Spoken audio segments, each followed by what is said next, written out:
তো দেখো আজকের রান্না বান্না এখানে ফুলকপি, আলু, গাজর, মটরশুঁটি, টমেটো এই সমস্ত দিয়ে একটা মিক্স ভেজের মতো বানিয়েছি। তো ওটা এবার হয়ে গেছে, নামিয়ে নেব। আর এখানে একটা নতুন রান্না করবো আজকে, বললাম তোমাদেরকে আগের ভিডিওতে যে সরু সরু করে বেগুন কেটে নিয়েছি আর আলু কেটে নিয়েছি। তো এইগুলো দিয়ে ছোটো মাছ দিয়ে চচ্চড়ি বানাবো। ফার্স্ট টাইম আমি দেখেছি ফোনে, বাট আমি কখনো বানাইনি, তো আজকে বানাবো। তো চলো এটা নামিয়ে নিই, তারপর দেখাচ্ছি। তো দেখো ছোটো মাছটা রান্নার জন্য আমি প্রথমে দিয়ে দিয়েছি তেল, একটু বেশি পরিমাণ দিয়েছি। এবার দিচ্ছি 5 ফোড়ন। পেঁয়াজগুলো একদম কুচি করে কেটেছি, একটু বেশি করেই দেবো।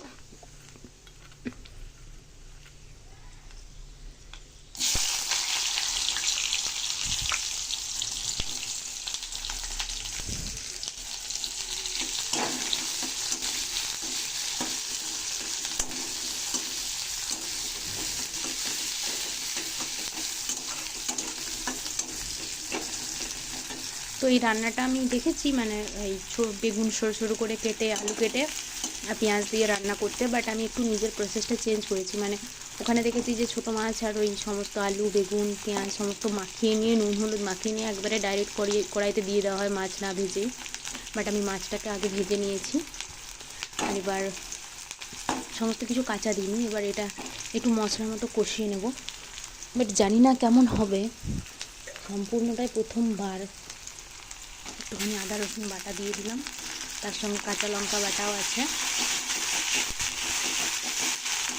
তো চলো এটাকে একটুখানি ভেজে নিই।